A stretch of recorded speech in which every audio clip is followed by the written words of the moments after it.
It's a gun with an effective range of 2,000 yards.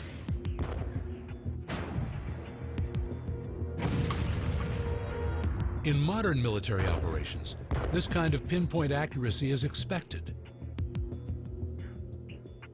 But the roadmap to this advanced weapon dates all the way back to the Revolutionary War, when George Washington saw the battlefield potential of a gun that had been used by hunters for almost 3 centuries. These rifles were incredibly effective at 100 to 200 yards, and Washington knew this in the American Revolution. As American militias clashed with British soldiers, Washington recruited woodsmen with their accurate hunting rifles. He used them as prototype snipers. It was almost like a terror weapon. It was good at hitting individuals. That's the beginning of a sniper's culture, where you start to pick out a target of high value. And he stalks that individual and shoots him. The rifle is so accurate because of one unique feature that is best illustrated by a quarterback spiral pass.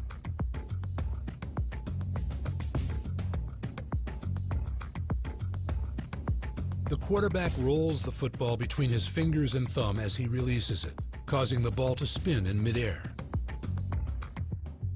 One of the basic principles of physics is that a spinning object resists any change in direction, so the ball travels farther and with greater accuracy.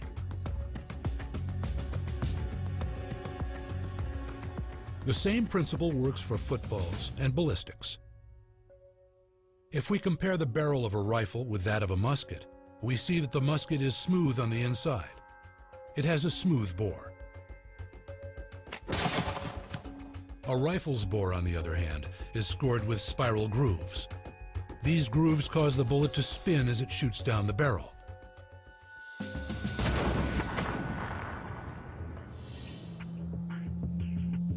Just like it does with the football, the spin has a gyroscopic effect, stabilizing the bullet during flight.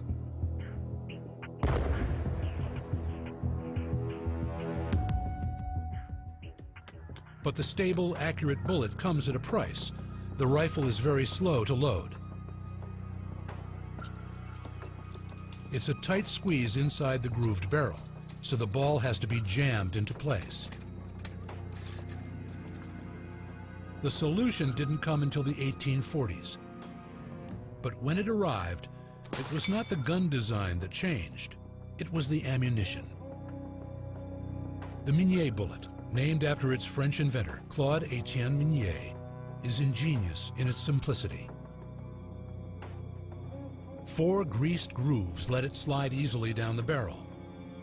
But the real innovation is the hollow base. On ignition, the base expands, gripping the spiral grooves of the barrel and making the bullet spin.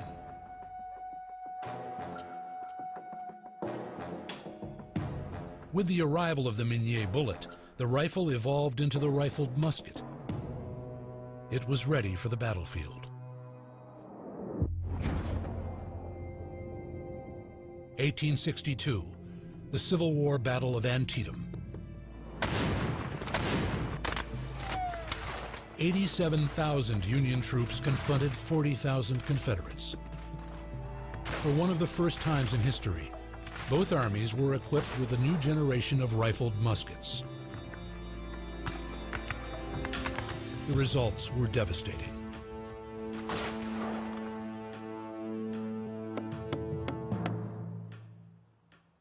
Here we have 2 weapons that were used during the American Civil War. This is a smoothbore musket firing a round ball. This is a rifled musket firing a conical Minié bullet. In a test of accuracy from 75 yards, it's easy to see the difference.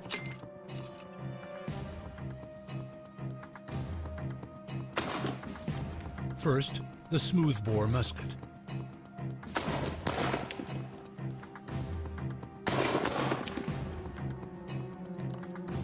Next up, the rifled musket with Minié bullet.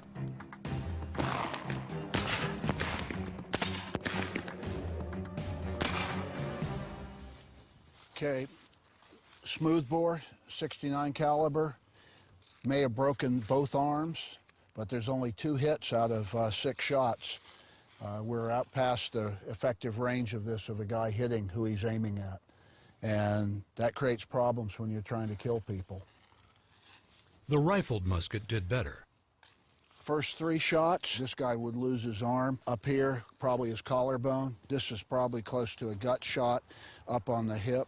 You've reduced the fighters by 6 men. Here you've reduced them by 2 men.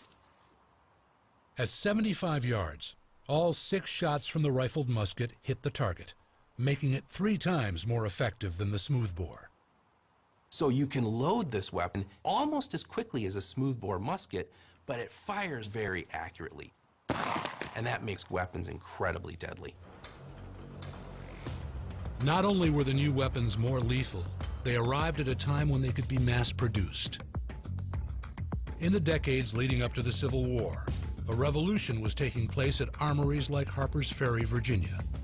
Industrialization was driving weapons production to new levels of efficiency. Individual craftsmen were replaced by automation. Lathes carved rifle stocks, and machine tools copied gun barrels. The outcome was standardization. Identical firearms with interchangeable parts. And as the country surged towards civil war, one more innovation.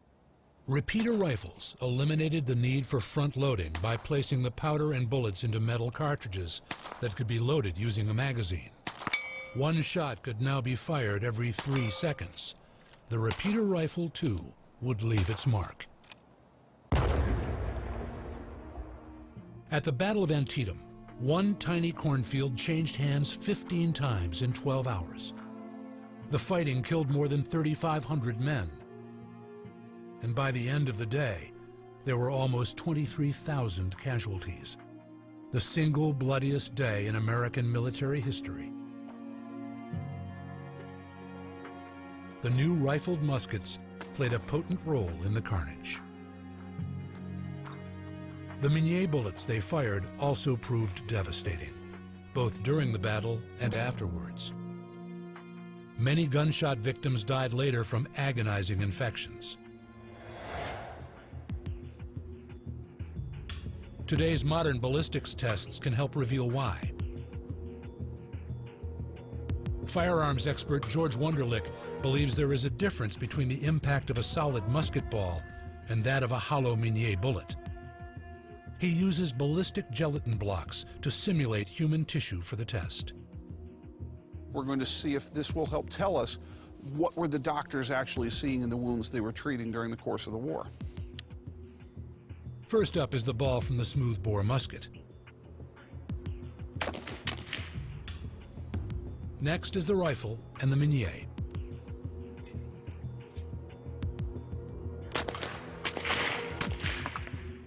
Let's take a look at our test results. As we can see, the round ball has lodged in our ballistic gel.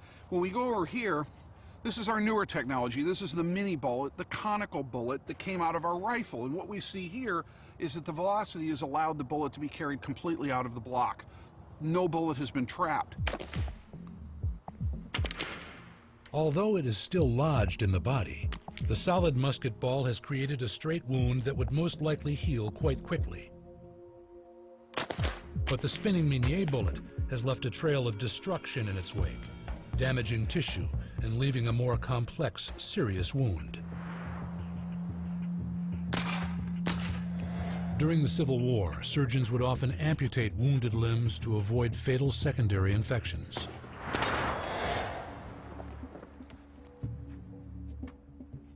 The battlefield had gotten more deadly, and to make matters worse, commanders were slow to adapt to the new military landscape.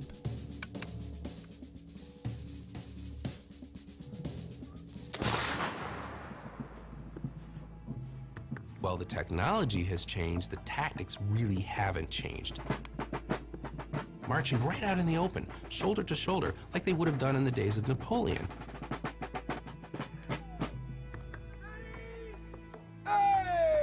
Even in Napoleon's time, this was dicey. In the age of rifled muskets, this was suicide.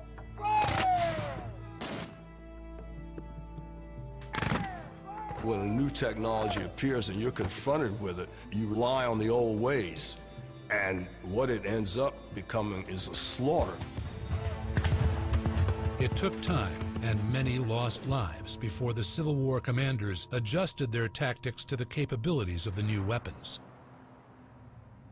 But when they finally reacted, their countermeasures augured those that would come later in World War I. They built trenches. As soldiers returned to their fields and towns after the Civil War ended, the industrial processes that had revolutionized the production of their weapons began shifting from military to civilian products. Everything from sewing machines to locomotives. Not just firearms, but all kinds of different products begin to copy that idea of making interchangeable parts. We're not quite at Ford's assembly line, but we're on the way there. There's always some, we can call it a rake-off, some benefit to society. It's perhaps ironic, though, that we always seem to feel we need to start by killing people. That's the first major aim that drives us, and then we are willing to apply this to more peaceful circumstances. Just like the weapons that came before them, today's modern firearms use the latest technology to maximize range, accuracy, strength, and rate of fire. In the modern arsenal, the machine gun, like this .50 caliber roof-mounted M2, reigns supreme. The M2 can shoot 500 rounds per minute, but its origins, too, date back to the Civil War. As with the rifled musket, industrialization laid the technological foundation for the development of the machine gun. Above all else, it was focused on rapid rate of fire. Ironically, an American doctor, Richard J. Gatling, was the first to come up with a successful design.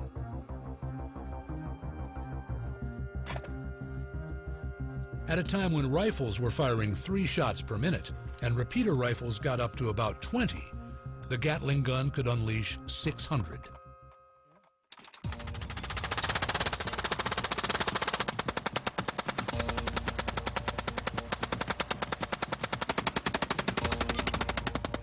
The gun saw some limited use in the Civil War and was a monumental proof of concept, but its hand crank and bulkiness made it awkward to use on the battlefield.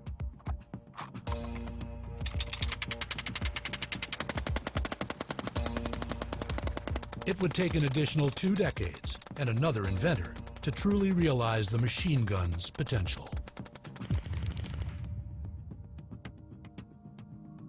The inventor was Hiram Maxim.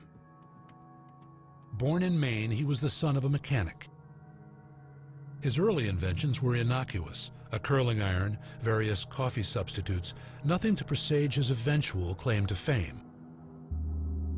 But in 1881, Maxim emigrated to Europe. He later claimed he was told by an acquaintance that if he wanted to be rich, he should invent something to enable these Europeans to cut each other's throats with greater facility. Maxim obliged and created one of World War I's most infamous weapons, the Maxim machine gun.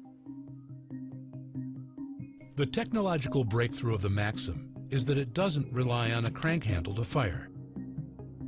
As it fires, the gun's recoil forces back the firing block.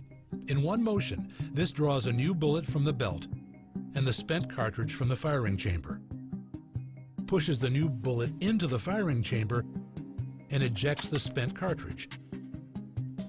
And it does it 600 times a minute. Such high-speed firing heats up the barrel, so a water-filled jacket keeps it from overheating. Though many soldiers mistrusted machine guns because of their tendency to jam, the Maxim's reliability quieted the skeptics. With the Great War looming, countries on both sides lined up to purchase it and its follow-up designs. Its raw killing power would soon be unleashed. July 1st, 1916, the Battle of the Somme on Europe's Western Front.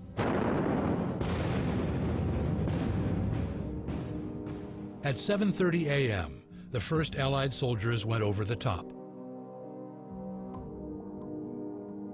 the infantrymen were ordered to cross no man's land and assault the German trenches.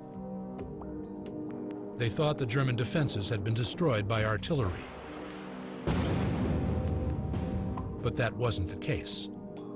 What ensued was a massacre. The battalions that attacked at the Somme basically stood up and walked into German fire with full packs on their backs. The German machine gunners are so horrified at this that they're waving at British soldiers to go back. And then when they realize they're not going back, they gun them down. One Allied regiment lost an unimaginable 92% of its men.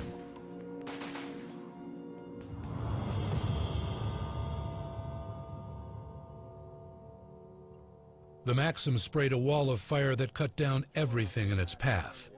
With such volume, accuracy was irrelevant. You see where the rounds are hitting or impacting out there. You don't even have to aim. If you have a line of troops coming towards you, you merely keep shooting where you see those fellows falling, and you keep shooting into them.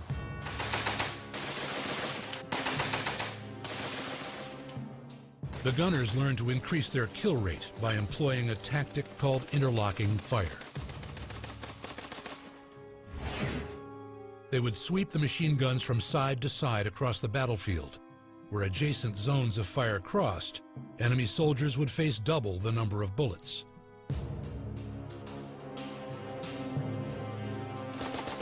The machine gun, trenches, artillery, and barbed wire defined the course of World War I. It was a defensive stalemate with unbearable losses, where individual deaths devolved into statistics.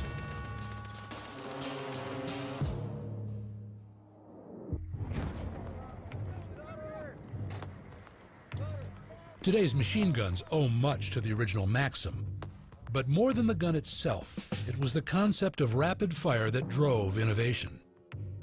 Soon after the Maxim came the submachine guns, which fired pistol rounds in rapid succession. The most famous was the Tommy gun, first used by gangsters, then by soldiers. But in the end, it would be a more adaptable weapon that best fit the needs of the universal soldier. That weapon is the assault rifle.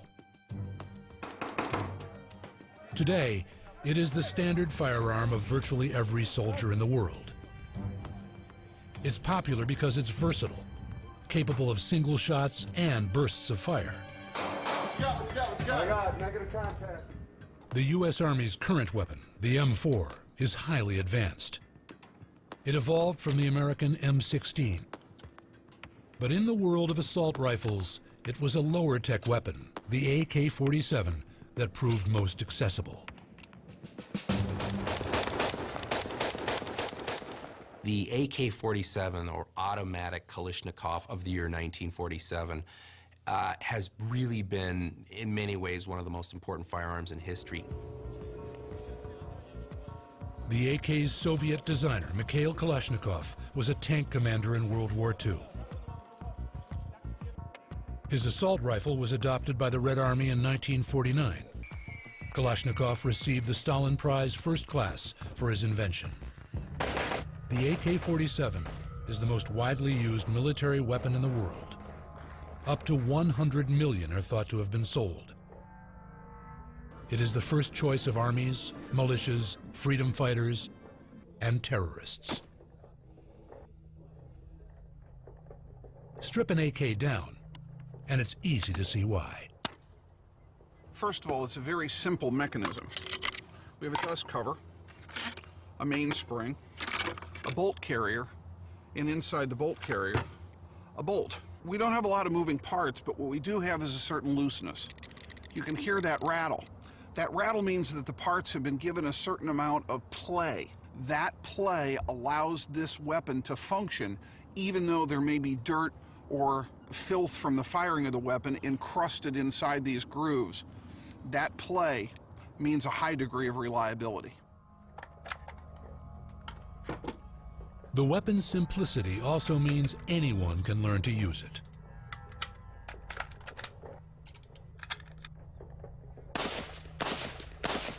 It's the guerrilla weapon of choice everywhere because it is the great equalizer with people whose societies are not as technologically inclined, and you see them everywhere.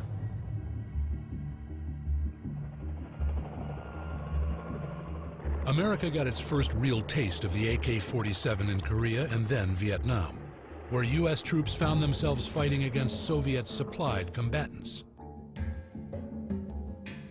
While the AK wasn't the deciding factor in the Vietnam War, it played a part and came to symbolize an important difference between the American and Soviet approaches to technology.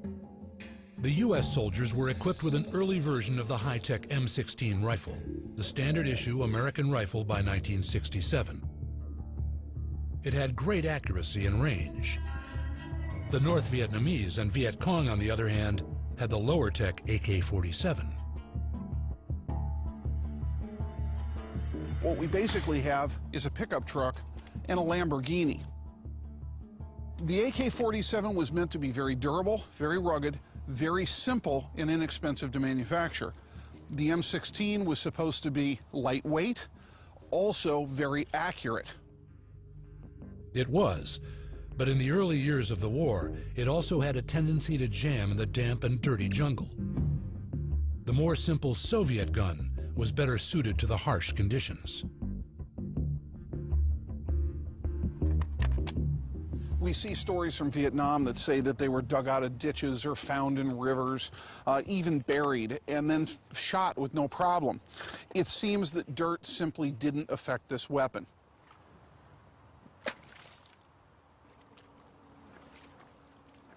Well, now let's see if this will actually fire.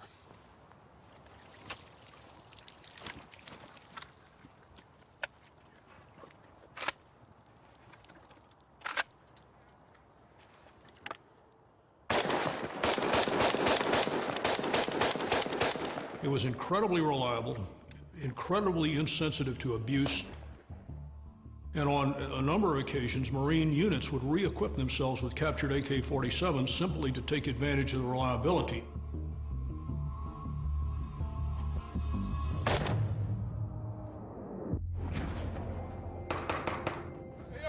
Over time, the reliability issues of the M16 were worked out, and it and the AK-47 made the assault rifle a universal weapon of war, a deadly culmination of the age-old quest to balance and extend range, accuracy, and rate of fire.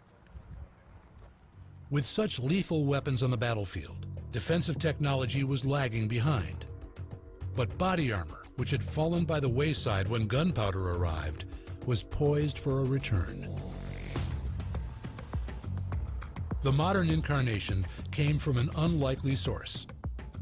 In 1965, while working on a new material for car tires, DuPont chemist Stephanie Kwolek discovered a synthetic fiber that was light and flexible, but 5 times stronger than steel. DuPont called the material Kevlar. A decade later, its military potential became clear. Body armor was back.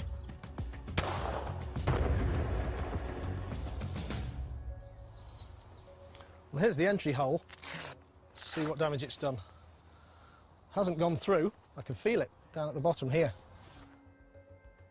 Kevlar's strength is in its fibers, which act like a spider web catching a fly. The fibers absorb and disperse the energy of a bullet, preventing it from penetrating. The Kevlar jacket is effective against Scott's pistol, but it can only do so much against the high-velocity rounds of today's battlefields. For better protection, troops combine Kevlar with ceramic plates made from boron carbide, one of the hardest synthetic materials in the world. From a distance, the AK bullet appears to have gone right through the plate.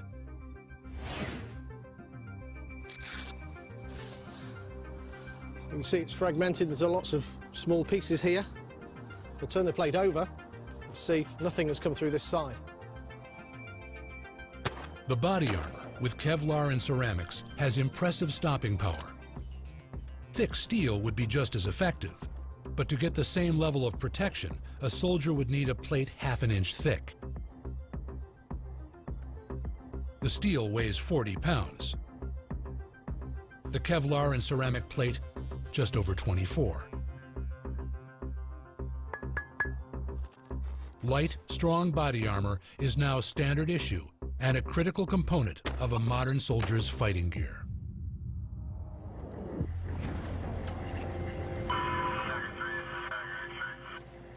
With assault rifles to attack the enemy and advanced body armor to protect them from attack, today's warriors are well adorned.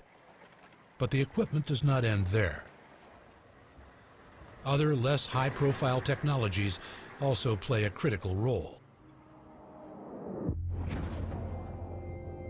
1991, Operation Desert Storm. Coalition forces invade Iraq. And for the first time in history, an army is fully equipped with night vision devices. From tanks down to individual soldiers, the coalition can now fully exploit the night. They can see while their enemies are blind. The technology is a game changer. Night vision works by absorbing and amplifying ambient light. Even starlight provides enough illumination for the powerful goggles. When a soldier looks through the specially designed lens, the amplified light allows him to penetrate the darkness and see his enemy. It effectively turns night into day. The goggles can even be used while looking through a rifle sight. Military-issue goggles use similar but superior technology to that in police night scopes. Lights! Night vision cameras are needed to follow the action. The green image on the right is what the soldier sees through the goggles. Without them, the enemy sees this.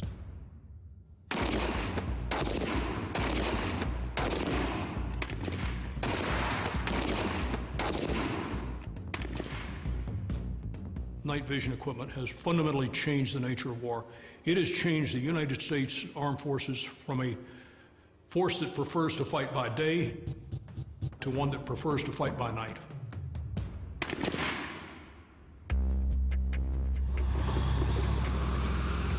What will the next big breakthrough be? On the horizon are emerging technologies that may provide the modern warrior with almost superhuman powers. Among the most promising is an exoskeleton that is currently being developed for the U.S. Army.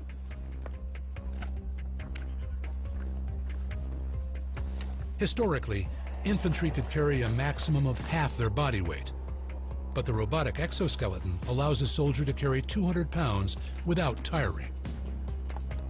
On the battlefield, it may eventually provide soldiers with greater strength, endurance, and agility.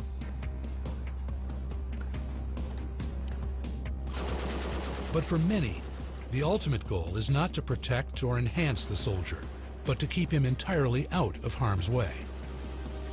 Now you have devices being developed that could go into a building, into an enclosed area, be armed, and be able to take on an enemy combatant without exposing the operator. Like gunpowder, assault rifles, and night vision, armed remote control robots could completely transform ground warfare. And their arrival is less science fiction than fact.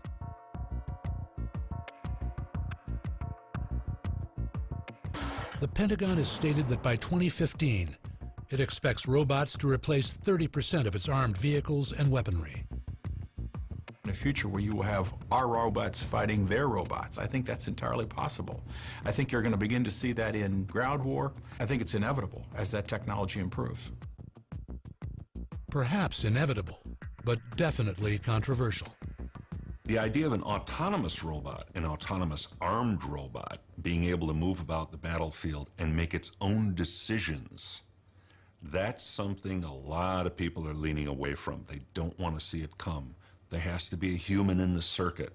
There has to be a man who says, this is when you pull the trigger and this is when you don't. It's a critical decision, and one that is often complicated by the presence of civilians on the battlefield.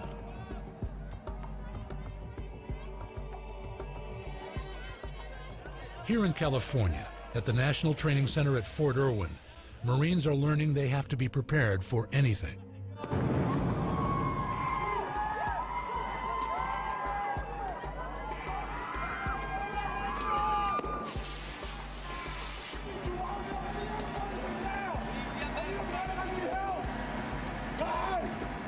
In today's conflicts, an attack can come from any quarter at any time. Enemies in civilian clothing, hidden roadside bombs, or snipers waiting to fire at exposed victims. This is the reality of warfare driven by 3,000 years of technological advance. 3,000 years where army after army looked to gain their own edge while defending against the latest threats from their enemy. Where new capabilities spurred new tactics and new weapons made warfare ever more deadly. It is a scenario that will continue long into the future, until humanity finds less violent ways to settle our differences.